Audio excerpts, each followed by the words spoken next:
We are moving on to counseling in college and career counseling. You have a course in career counseling this summer taught by Dr. Muller.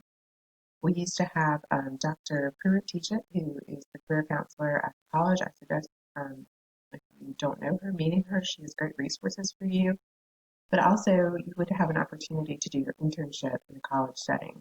In March, um, those of you who are going into practicum, which is class, next fall, we'll have an opportunity to interview at Point University, which is just down the street for a college counseling position, and also at LaGrange College to be in a counseling center and also a counseling coach in PACE, the Academic Success Center. So if either of those are interesting to you, you'll actually have an opportunity to practice this. So you would be in a college setting, but it doesn't necessarily mean you're doing career counseling. You could do some coaching in some of that, but you really end up doing a lot of work, which is mental health issues in college to those young adults, emerging adults. Saying that right. So here are your learning objectives for this chapter. The history of college counseling and the way college counseling has changed. Recognize prevalent issues and mental health concerns faced by college students today, which are massive. To discuss crisis management in college settings, very important. Highly skilled in that area when you go into those sites, and that's a lot of what you do. So be comfortable with that if that's what you want to do. We'll make sure you get there. This won't, of course, be till next fall. But you do interview for these positions in spring, so keep that in mind. All of you will start interviewing for practicum spots in the spring because a lot of them place you in fall or you start in late summer with your orientation. You need to understand career counseling and career services, and this is a great precursor for your class. You'll have this class in the summer and lifespan development, so these are great. What we're doing really is just opening you up to all the topics we'll be discussing. So you're not completely overwhelmed when you get into these courses. You've heard of some of the concepts. And describe prominent theories of career counseling and specific skills associated with career counseling.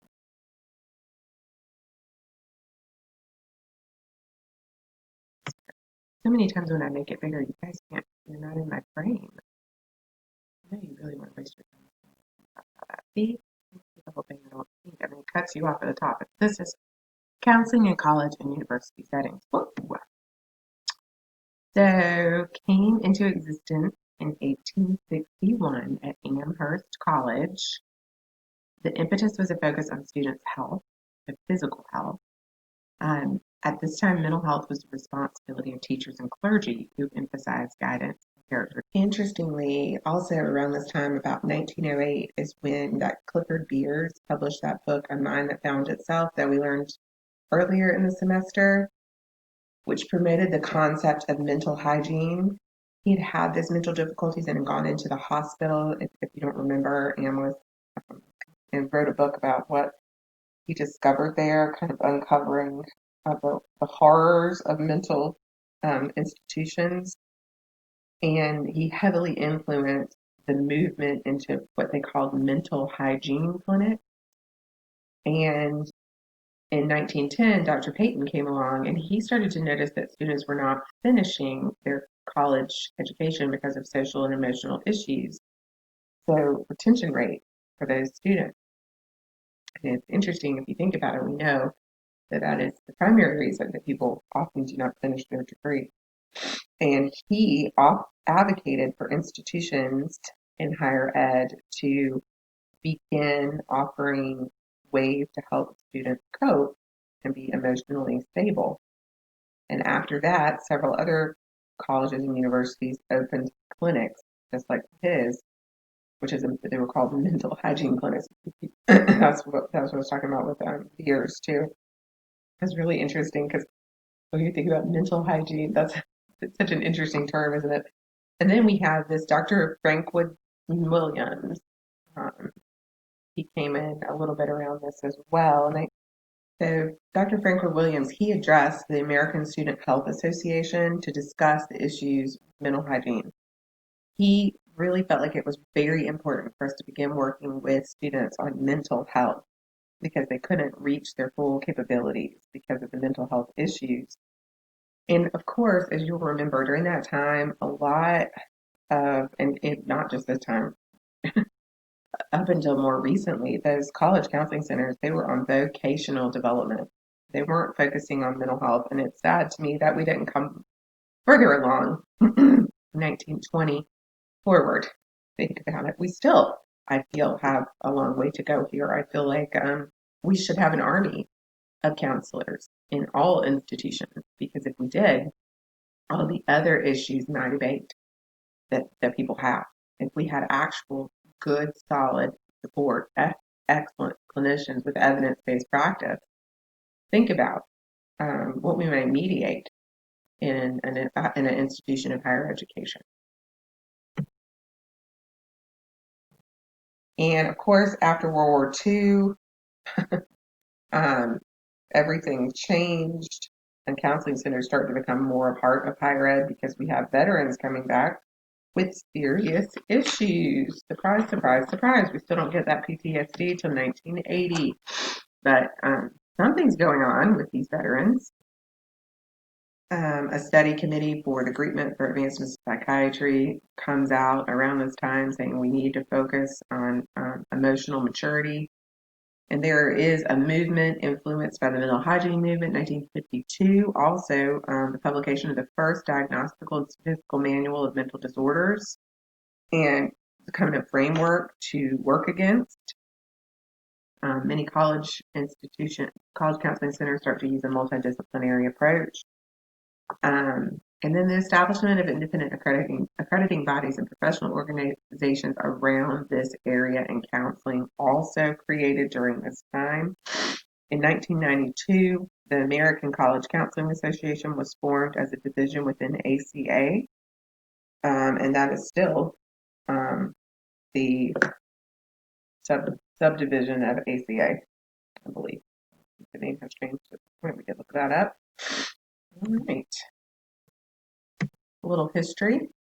So services provided at college counseling centers they run the gamut. They're everything.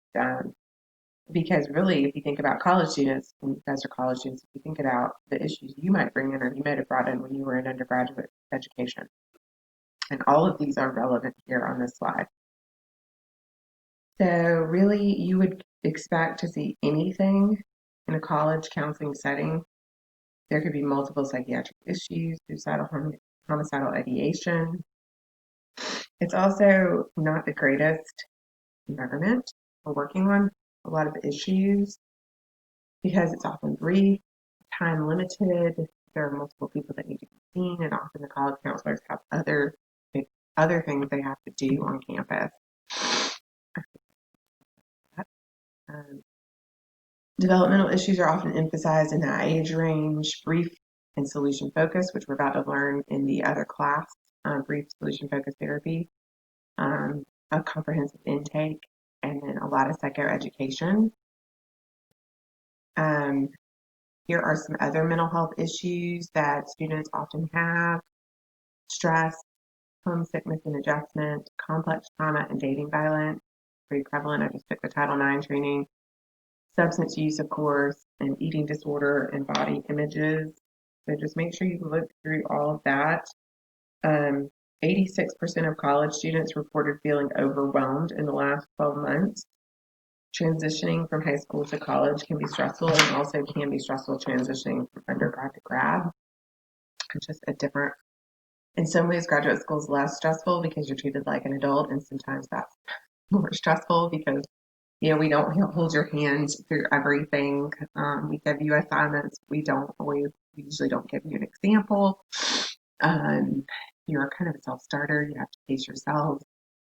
In undergrad, it's a lot more hand-holding, although you do have some of that, but there's a lot more support probably with your work.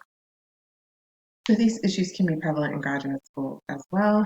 It's just a little bit different. Sometimes it's balancing work-life balance with family, etc. But my dissertation was on the impact of stress in college populations and how it causes PTSD and subthreshold PTSD while controlling for trauma. And I used the BTQ, which is the Brief Trauma Questionnaire, which was the definition of a trauma from the DSM-5, and 4 because I did my dissertation when we were writing the 5, so I may have mentioned that. I'm sure I think I have. Still traumatic. That was awful. But anyway, um, trying to get all the data from both and figuring out how to collect data.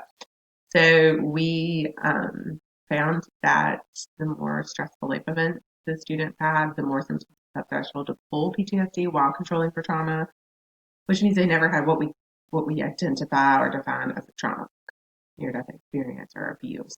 And so the culmination of the stressors at college caused PTSD in some of the cases, and subthreshold in most of them, which is subthreshold PTSD, and there's a lot in the literature about that. And then actual diagnosis, I mean, you've got several symptoms, you just don't have all of them to meet the criteria.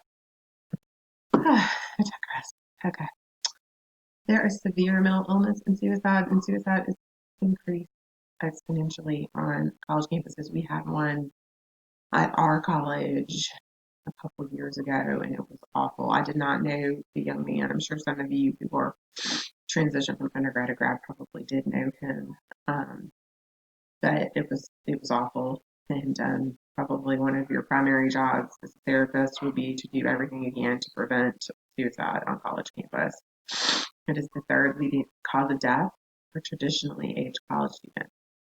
And the risk of suicide is 18 times higher than that of the general risk of suicide student clients is 18 times higher than that of the general student population. Restricted access to firearms, which account for half of completed suicides, help keep students from having the means to attempt suicide while using lethal weapons. So as you learn this material, making sure you're just aware if you're interested in this population, or even if you're not, because you see these people in another setting that are in this age range and in this demographic, you'll be thinking about the issues that they could be facing. Also think about what do you need to be aware of. Suicide risk assessment.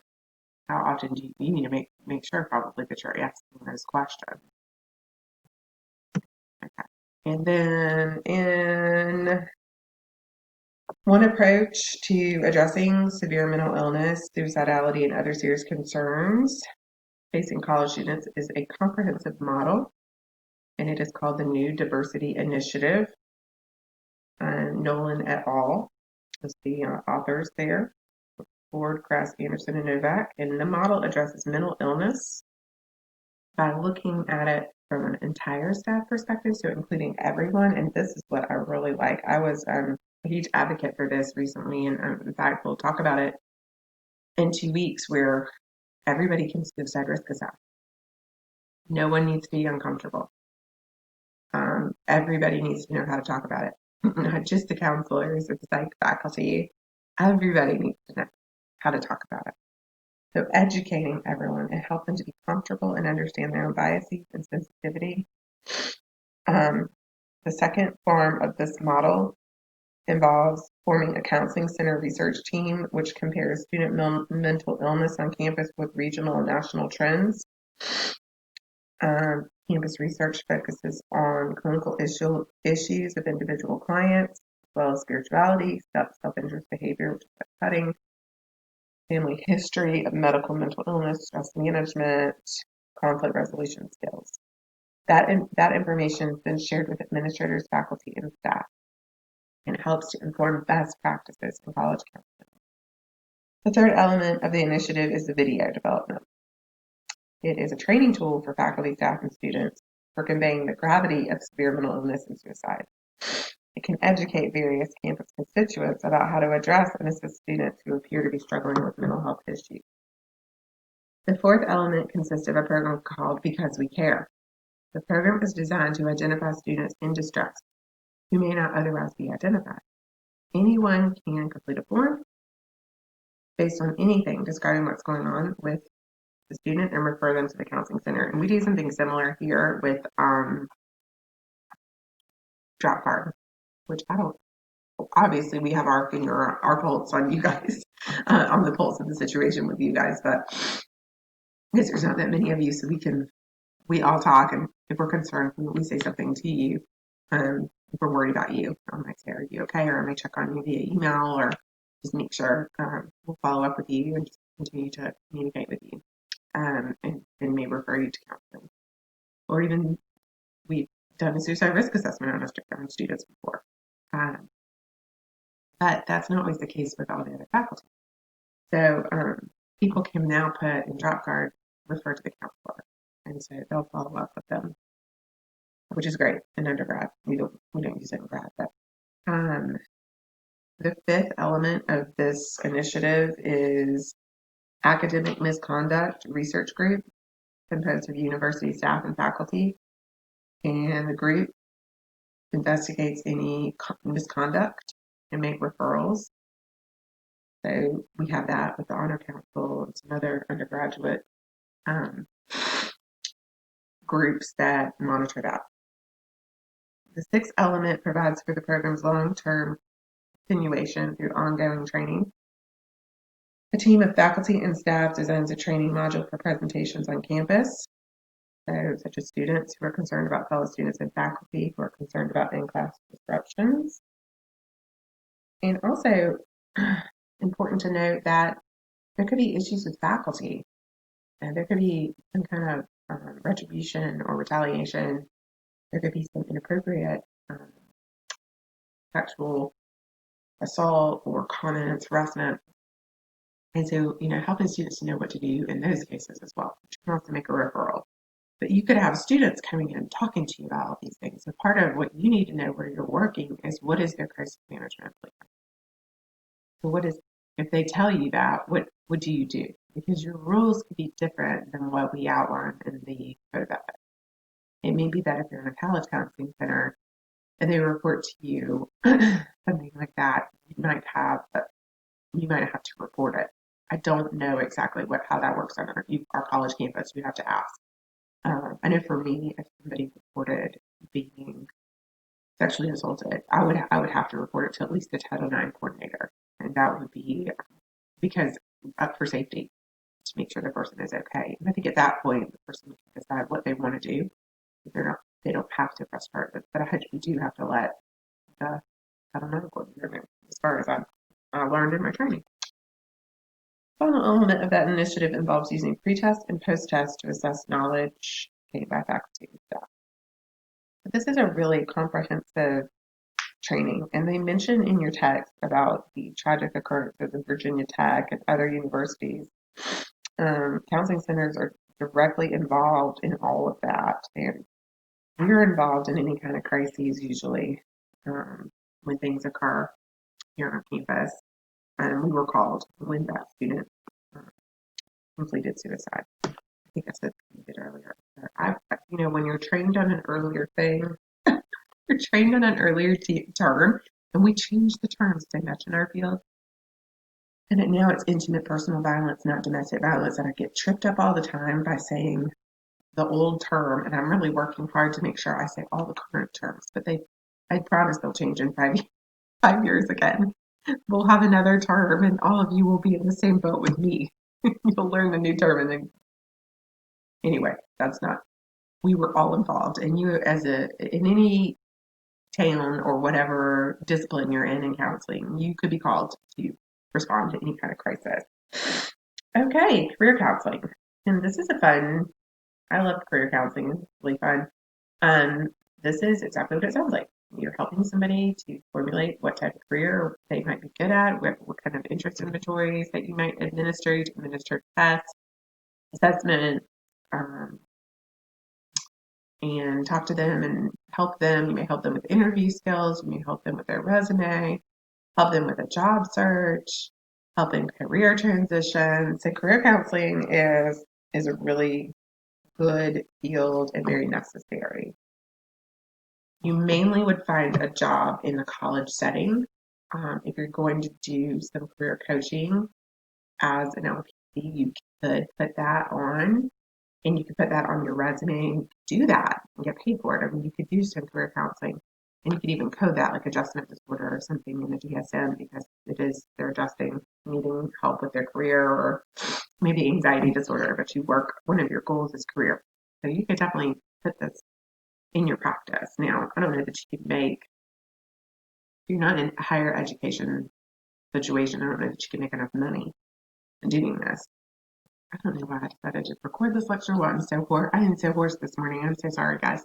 I know I sound, it was Halloween. It's being out late last night in the cold air. Mm, I'm sorry, I sound so scratchy. Um, Here are some terms you need to know associated with career, job versus an occupation, vocation, and career. There are some different terms related to the process of career counseling, such as career education, career information, career intervention, includes some kind of counseling with the career. We get calls for EAP, Employee Assistance Program, on regularly to help with situations such as substance abuse or job performance. You can be a career development facilitator, and they may or may not be professional counselors, don't have to be. And then, of course, I mentioned career coaching. This is coaching and helping people make decisions. I'm going to do a business coaching counseling session tomorrow, actually. I'm a business coach. She's also a therapist, EMDR in Atlanta. That is a colleague, and I'm doing a session with her tomorrow because I have some very specific business coaching that I'd like to talk about. But you can definitely infuse that in your career or seek that out. So you just kind of don't need to know all this, okay? I might ask you. I don't think I would ask you anything about that. That's too much for this class. Okay, and then there's different theories. So just know these theories that they go with career. Trait and factor, theory of vocational choice, Super's developmental theory, learning theory of career counseling, social cognitive career theory. You're going to learn all of them in the summer. But I want you to know that those all go with career development. That could be a good test question. We learned about the trait and factor theory earlier in the semester, in the beginning, in the history. And it originated, like I said, with Frank Parsons. But this theory stresses that the traits of your client should be assessed and then matched with factors related to a certain career occupation. Its most widespread influence occurred during the Great Depression when E.G. Williamson championed its use. Good history questions. It fell out of favor, though, when John Holland came along in his theory of vocational choice. And you may be most familiar with Holland. Holland is the one who has the 6 categories related to your personality type. You may have taken an interest inventory based, the strong. If you went and took a strong interest inventory, this is what it's based off of. This is an instrument that helps you determine a match for your vocational choice. It asks you questions, what you prefer, what you dislike. I took it years ago and it was really interesting. I got actual vocations I would have never thought about, but I also got vocations that matched what my career goals were. So it can be very validating to take something like this. But the categories are based on these areas, on different personality types. Realistic, which is skilled, concrete, technical, mechanical, like farmer. Conventional, which is organized, practical, conforming, like an accountant, a teller, or a clerk. Enterprising means you're persuasive, outgoing, and verbal. You may be a management or entrepreneur. Investigative, you're more of a scientist. Analytical and abstract. Artistic, you're imaginative. Maybe a musician or painter. And social, you're very service-oriented. Social. Counselors, teachers, and nurses are often high on the social category. Holland found that we often, and other researchers, that we do have the most satisfaction of our work if we're matched based on our personality. So being congruent with our personality, being a match, and consistency refers to the proximity of the letters of the person's personality code. So you get a code if you take one of these interest inventories, and so you get usually 3 of your top, and that makes up your code. And so it's in a hexagonal form. You can see all of this in your text. The people with letters that are adjacent, such as S and A or S and E, are more likely to find work environments that are consistent with their interests than are individuals whose coded letters are inconsistent. So you can look at the hexagon on page 340 and you can see exactly what the author is discussing here. And those terms are important: congruence, consistency, and differentiation. They're going to be important in career, but I'm not going to ask you those on the final. No worries on that. Just the theorist. And so you could kind of, if you could differentiate which theory, Holland versus super, that will work. So just know the terms are with that theorist. And then we have Super's developmental theory. And I really like Super. His view is that our career is a lifelong process and it develops in 5 stages, and they are growth, exploration, establishment, maintenance, and disengagement. If we start with growth, in Super's theory, he says that's from birth to 14. The second stage, exploration, it's going to take place later, adolescence and early adulthood, where you're exploring the world of work. That's how it sounds. And the third stage is establishment, age 25 to 44. This is where you become really established in a career and you start to make career goals and advance in your job. It may look very different than it did several years ago. Maintenance is 45 to 64. This is preserving what you've done, maybe advancing, improving skills. And the final stage is disengagement, 65 and up, although I would say that that's probably older at this point because most people are continuing to work much later than that at this stage because we're living longer. A major task of disengagement includes detaching from work and aligning with other sources of life satisfaction, including retirement planning and getting ready for that next stage of life. And the next one is learning theory, and then planned happenstance is after that. This is John Crumble, and it's based on the social learning theory, which we've discussed in theory and in this class. Crumbles' social learning theory is based on Albert Bandura's social cognitive theory, and it's called Learning Theory of Career Counseling. And it's based on 4 factors that influence our decisions in career making. The first being genetics. We have innate dispositions and traits and abilities that we inherit. Then we have, of course, environmental conditions and events that influence that, whether planned or unplanned, and then learning experiences. What has occurred in our learning environment?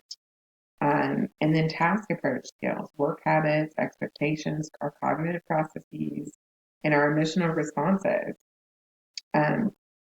Through those 4 factors, this is how people form beliefs about their abilities and their beliefs in the world. And that's what affects decisions in career. I'm wondering which one you're liking or thinking is most interesting at this point. Rumboldt later came back and amended or changed the theory to add planned happenstance, to add the fact that it's uncomfortable. It's okay to have uncomfortable situations with indecision and ambiguity. That things happen in careers, and it's okay.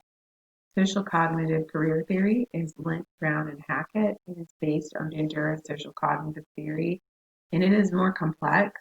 It is involving culture, gender, genetic endowment, health, people's beliefs, interests, subsequent career decision-making behaviors, self-efficacy, which we talk about a lot, outcome expectations, barriers, and support. It's very comprehensive and probably lends itself a little bit more to today when we look at career. This theory is more culturally sound. It has relevance for careers of women, ethnic minorities, gay and lesbian individuals, LGBTQ plus, all members of cultural minorities, because you're acknowledging the contextual issues that are going on within our world. You're able to look at those barriers and discuss them. So I like that one. You're almost done. We have career counseling process and skills. As a career counselor, you need to be able to give assessments, to help look at strengths, to have informal and formal types of assessment, help with career planning, help with brief solution focused therapy, and be able to counsel a diverse population. Several factors in recent years. There are so many issues in career that you need to be aware of, such as global recessions, different diverse workforce, increasingly diverse workforce, dual income families, unemployment right now is the pandemic. And there are even career counseling competencies that you can look at NCBA. Um, so you can see what those competencies would be. We have this for a lot of areas in our field, and there's actually a career information and planning. There's an occupational information network, which is a technology-based career information system that provides the most up-to-date occupational information. That's really interesting. It's a really great resource for you. There's a link to that page. If you want to go check your career out, we could actually do that, couldn't we? Do that.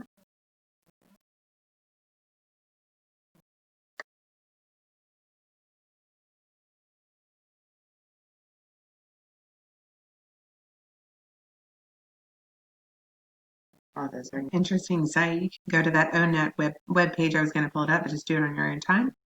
And that's it. We did it. We're finished with career.